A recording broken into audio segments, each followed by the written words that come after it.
नमस्कार। आकाशवाणी से प्रस्तुत है समाचार संध्या।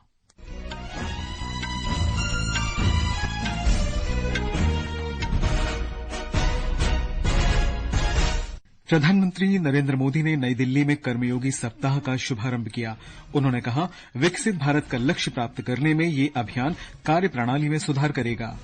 निर्वाचन आयोग के कार्यवाहक पुलिस महानिदेशक अनुराग गुप्ता को तुरंत हटाने के आदेश के बाद श्री अजय सिंह को झारखंड का नया पुलिस महानिदेशक नियुक्त किया गया।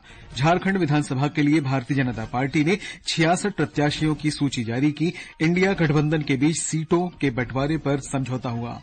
मौसम विभाग ने देश के दक्षिणी हिस्सों में अगले कुछ दिनों में तेज वर्षा का अनुमान व्यक्त किया। ओडिशा ने अगले सप्ताह मूसलाधार वर्षा से निपटने की तैयारी की। गजा में इजरायली हमले में 32 लोगों की मौत और बेंगलुरु में भारत ने पहले क्रिकेट टेस्ट मैच में न्यूजीलैंड को जीत के लिए 107 रन का लक्ष्य दिया। समाचार संध्या के साथ मैं निखिल कुमार। प्रधानमंत्री नरेंद्र मोदी ने आज नई दिल्ली के डॉक्टर आम्बेडकर अंतर्राष्ट्रीय केंद्र में कर्मयोगी सप्ताह राष्ट्रीय शिक्षण सप्ताह का उद्घाटन किया। प्रधानमंत्री ने कहा कि मिशन कर्मयोगी के जरिए ऐसे मानव संसाधन सृजित करना है जो हमारे देश के विकास की प्रेरक शक्ति बन सकें। उन्होंने कहा कि राष्ट्रीय शिक्षण सप्ताह के दौरान नए शिक्षण और अनुभवों से प्राप्त शक्ति से कार्यप्रणाली में सुधार आएगा और वर्ष 2047 तक विकसित भारत का लक्ष्य प्राप्त करने में सहायता मिलेगी। एक रिपोर्ट। प्रधानमंत्री ने पिछले 10 वर्षों में सरकार की मानसिकता में बदलाव लाने के लिए उपायों की भी चर्चा की, जिनका प्रभाव लोग आज महसूस कर रहे हैं। उन्होंने कहा कि सरकार में काम कर रहे लोगों के प्रयासों और मिशन कर्मयोगी जैसे कदमों से ये संभव हो पाया है। श्री मोदी ने सुझाव दिया कि लोक सेवकों को नवीनतम प्रौद्योगिकी की जानकारी रखनी चाहिए ताकि नए मानदंड हासिल किया जा सकें। उन्होंने कहा कि मिशन कर्मयोगी इस दिशा में सहायक साबित हो रहा है। प्रधानमंत्री ने IGOT प्लेटफॉर्म की भी सराहना की और कहा कि 40 लाख से अधिक सरकारी कर्मचारी इस प्लेटफॉर्म पर पंजीकृत हैं। मिशन कर्मयोगी सितंबर 2020 में शुरू किया गया था। इसका लक्ष्य वैश्विक परिप्रेक्ष्य में सिविल सेवा के भारतीय लोकाचार में निहित भावी लक्ष्य हासिल करना है। समाचार कक्ष से मुकेश कुमार। भारतीय पुलिस सेवा के वरिष्ठ अधिकारी अजय सिंह को झारखंड पुलिस का नया महानिदेशक नियुक्त किया गया है। वे वर्ष 1989 बैच के अधिकारी हैं। इससे पहले निर्वाचन आयोग ने झारखंड सरकार को कार्यवाहक पुलिस महानिदेशक अनुराग गुप्ता को तुरंत पद से हटाने के निर्देश दिए। आयोग ने राज्य सरकार से कहा कि गुप्ता का कार्यभार महानिदेशक स्तर के वरिष्ठतम पुलिस अधिकारी को सौंपा जाए। राज्य सरकार को सोमवार सवेरे 10 बजे तक राज्य में तैनात भारतीय पुलिस सेवा के वरिष्ठ अधिकारियों की सूची सौंपने के निर्देश दिए गए हैं। निर्वाचन आयोग ने यह निर्णय पिछले चुनावों में अनुराग गुप्ता के विरुद्ध आयोग के निर्देशों पर कार्रवाई के रिकॉर्ड देखते हुए किया गया है। भारतीय जनता पार्टी ने आज झारखंड में आगामी विधानसभा चुनाव के लिए 66 उम्मीदवारों की पहली सूची जारी की। इसमें पूर्व मुख्यमंत्री और पार्टी के प्रदेश अध्यक्ष बाबूलाल मरांडी का नाम शामिल है, जो धनवार सीट से चुनाव लड़ेंगे। पूर्व मुख्यमंत्री चंपई सोरेन सरायकला विधानसभा सीट पर पार्टी के उम्मीदवार होंगे। पार्टी ने जामताड़ा सीट पर सीता सोरेन, जगन्नाथपुर से गीता कोड़ा और चाईबासा सीट पर गीता बालमुचु तथा रांची सीट पर सीपी सिंह को उम्मीदवार बनाया है। एनडीए के सीट बंटवारे फार्मूले के अंतर्गत भाजपा 68 सीटों पर चुनाव लड़ेगी। शेष 2 सीटों के नामों की घोषणा अभी नहीं की गई है। उम्मीदवारों के नामों का अनुमोदन भारतीय जनता पार्टी की केंद्रीय चुनाव समिति ने किया है। झारखंड विधानसभा चुनाव के लिए इंडिया गठबंधन के बीच सीट बंटवारा हो गया है। झारखंड मुक्ति मोर्चा और कांग्रेस 70 सीटों पर चुनाव लड़ेंगे। झारखंड मुक्ति मोर्चा के कार्यकारी अध्यक्ष हेमंत सोरेन ने रांची में बताया कि 11 सीट राष्ट्रीय जनता दल और भारतीय कम्युनिस्ट पार्टी ML को दी गई हैं। श्री सोरेन ने कहा कि झारखंड मुक्ति मोर्चा और कांग्रेस में सीटों पर बंटवारा शीघ्र ही कर लिया जाएगा। उन्होंने कहा कि प्रत्याशियों की सूची को जल्द सार्वजनिक किया जाएगा। भारतीय जनता पार्टी ने असम, बिहार, छत्तीसगढ़, कर्नाटक, केरल, मध्य प्रदेश, राजस्थान और पश्चिम बंगाल की विधानसभा सीटों और केरल की एक संसदीय सीट के उपचुनाव के लिए उम्मीदवारों की घोषणा कर दी है।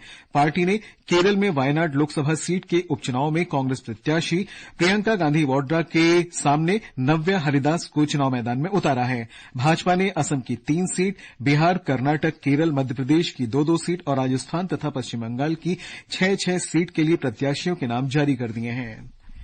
ये समाचार हमारी वेबसाइट www.newsonair.gov.in और हमारे news on AIR mobile app पर भी उपलब्ध हैं। समाचार संध्या में आपका फिर स्वागत है। प्रधानमंत्री नरेंद्र मोदी कल अपने संसदीय निर्वाचन क्षेत्र वाराणसी जाएंगे। श्री मोदी वाराणसी में करीब 61 अरब रुपए की विभिन्न परियोजनाओं का लोकार्पण और शिलान्यास करेंगे। हमारे संवाददाता ने बताया कि प्रधानमंत्री इस दौरान जनसभा को भी संबोधित करेंगे।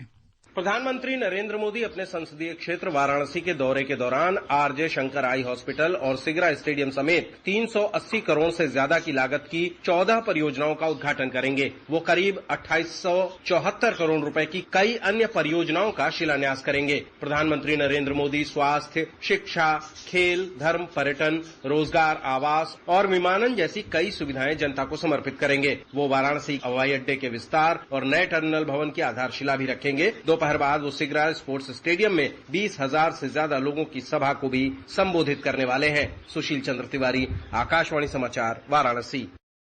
प्रधानमंत्री की सुरक्षा के समुचित प्रबंध किए गए हैं। वाराणसी के पुलिस कमिश्नर मोहित अग्रवाल ने बताया कि प्रधानमंत्री के प्रत्येक मार्ग पर ड्रोन से निगरानी की व्यवस्था की गई है। कई लेयर की सुरक्षा व्यवस्था यहाँ पर की गई है। एसपीजी के जवान तैनात रहेंगे, पुलिस का घेरा रहेगा, जिसमें 50 आईपीएस अफसर यहाँ पर लगाए जा रहे हैं। करीब 8 से 9 हजार के आसपास पुलिसकर्मी इसमें तैनात रहेंगे। एटीएस के कमांडोज तैनात रहेंगे। ड्रोन कैमरा और सीसीटीवी के माध्यम से हम लोग चप्पे चप्पे की निगरानी करेंगे। डायवर्जन भी इस प्रकार से ट्रैफिक के किए गए हैं कि आम नागरिकों को किसी भी तरह की असुविधा न हो।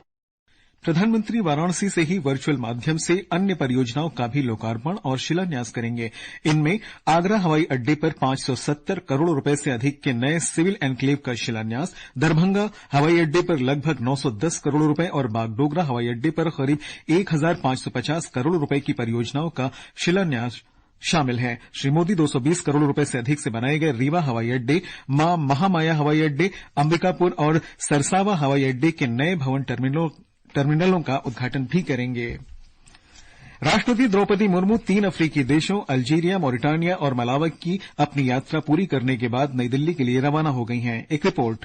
राष्ट्रपति द्रौपदी मुर्मू की 3 अफ्रीकी देशों की यात्रा ने अल्जीरिया, मॉरिटानिया और मलावी के साथ भारत के ऐतिहासिक संबंधों में एक नया अध्याय जोड़ दिया है। ये यात्रा भारत की अध्यक्षता के दौरान अफ्रीकी संघ को G20 का स्थायी सदस्य बनाए जाने के 1 साल बाद हुई। सप्ताह भर की यात्रा के दौरान राष्ट्रपति द्रौपदी मुर्मू ने सभी 3 देशों के शीर्ष नेताओं के साथ द्विपक्षीय बैठकें की और भारतीय प्रवासियों के साथ बातचीत की। इस यात्रा का उद्देश्य अफ्रीकी देशों के साथ भारत के मौजूदा सौहार्दपूर्ण संबंधों को और मजबूत करना था। मयूषा की रिपोर्ट के साथ समाचार कक्ष से आकर्षिता सिंह।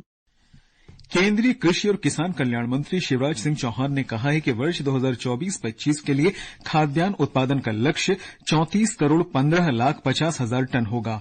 उन्होंने आज नई दिल्ली में रबी सीजन 2024 के लिए राष्ट्रीय कृषि सम्मेलन का उद्घाटन करते हुए कहा कि किसानों का कल्याण सुनिश्चित करने के लिए केंद्र और राज्य सरकारों को एक साथ मिलकर काम करना चाहिए।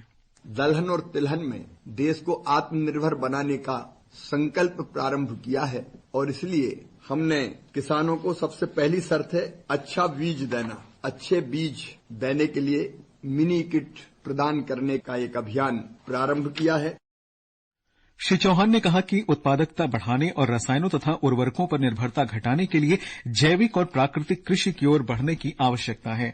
उन्होंने कहा कि सरकार का उद्देश्य प्रति हेक्टेयर उत्पादकता बढ़ाना और कृषि लागत घटाना तथा किसानों को उनकी फसल का उचित मूल्य दिलाना है। रक्षा मंत्री राजनाथ सिंह ने आज नई दिल्ली में राष्ट्रीय रक्षा महाविद्यालय के 62वें दीक्षांत समारोह को संबोधित किया। उन्होंने कहा कि अत्याधुनिक प्रौद्योगिकी में निवेश और सशक्त रक्षा पारिस्थितिकी तंत्र का निर्माण किया जा रहा है ताकि वैश्विक परिदृश्य में सशस्त्र बल भविष्य के लिए क्षमतावान बने रहें। Artificial intelligence or AI has the potential to revolutionize military operations from predictive analytics to autonomous decision-making systems. You will be the leaders who will have to decide where and how to leverage this technology and whether you will deploy this technology to enhance situational awareness or to optimize resource allocation or to improve decision-making in real time.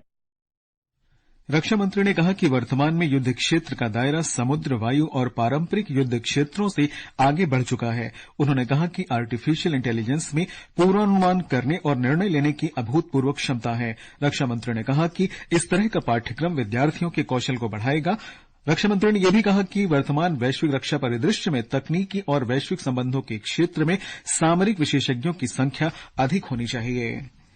Chhattisgarh के नारायणपुर जिले में आज IED धमाके में 2 सुरक्षाकर्मी वीरगति को प्राप्त हो गए। हमारे संवाददाता ने बताया कि घटना में 2 अन्य कर्मी घायल हो गए हैं। छत्तीसगढ़ के नारायणपुर जिले के ओरछा और मोहंदी इलाके से आईटीबीपी, बीएसएफ और डिस्ट्रिक्ट रिजर्व गार्ड का एक संयुक्त दल माओवाद विरोधी अभियान के तहत धुरबेड़ा इलाके में तलाशी अभियान के लिए गया हुआ था। वापसी के दौरान आज कोटलियर गांव के पास सुरक्षा बल के जवान माओवादियों द्वारा लगाए गए आईईडी की चपेट में आ गए। इस आईईडी विस्फोट में आईटीबीपी के 2 जवानों की मृत्यु हो गई है। वहीं नारायणपुर जिला पुलिस बल के 2 जवान घायल हुए हैं। घायल जवानों को एयरलिफ्ट कर राजधानी रायपुर लाया गया है। विकल्प शुक्ला, आकाशवाणी समाचार, रायपुर। ये समाचार आकाशवाणी से प्रसारित किए जा रहे हैं। ताजा समाचार जानने के लिए आप हमारे social media handle x@AIR News Hindi को फॉलो कर सकते हैं। समाचार संध्या में आपका फिर स्वागत है। गजा पट्टी में आज इजरायली हमले में 32 लोग मारे गए और 85 अन्य घायल हो गए। गजा के अल मगाजी शिविर पर इजरायल ने एक मकान पर हमला किया जिसमें 16 लोग मारे गए, जबकि नुसरत के शिविर के नजदीक किए गए हमले में 4 लोगों की मौत हो गई। दक्षिण गजा के खान यूनिस और रफा शहर में 2 अलग अलग हमलों में 5 लोग मारे गए, जबकि उत्तरी गजा पट्टी के शाती शिविर में 7 फिलिस्तीनी लोगों की मौत हो गई। इजरायली सेना ने कहा है कि लेबनान ने हाइफा और कुछ अन्य उत्तरी शहरों पर 60 रॉकेट दागे थे। इनमें से कुछ इजरायल की रक्षा प्रणाली आयरन डोम ने रोक दिए। इससे पहले इजरायल के प्रधानमंत्री बेन्यामिन नेतन्याहू के सिजारिया स्थित आवास पर एक ड्रोन दागा गया। हालांकि उस समय प्रधानमंत्री भवन में नहीं थे और किसी के हताहत होने का समाचार नहीं है। मौसम विभाग ने कहा है कि सोमवार से बंगाल की खाड़ी और उससे सटे अंडमान सागर के ऊपर कम दबाव का क्षेत्र बन रहा है। इसके प्रभाव से ओडिशा में अगले सप्ताह से तेज बारिश होने की आशंका है।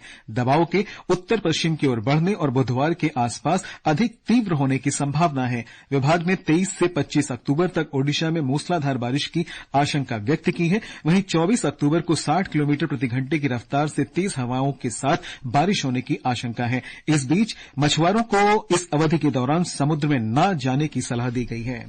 मौसम विभाग के महानिदेशक डॉक्टर मृत्युंजय महापात्रा ने आज बताया कि कम दबाव का क्षेत्र बनने के बाद ही स्पष्ट तस्वीर सामने आएगी। उन्होंने यह भी कहा कि चक्रवात बनने की स्थिति में आशंका की पुष्टि विभाग ने अभी नहीं की है। हालांकि चक्रवात का असर ओडिशा, आंध्र प्रदेश और पश्चिम के तटीय इलाकों पर पड़ने का अनुमान है।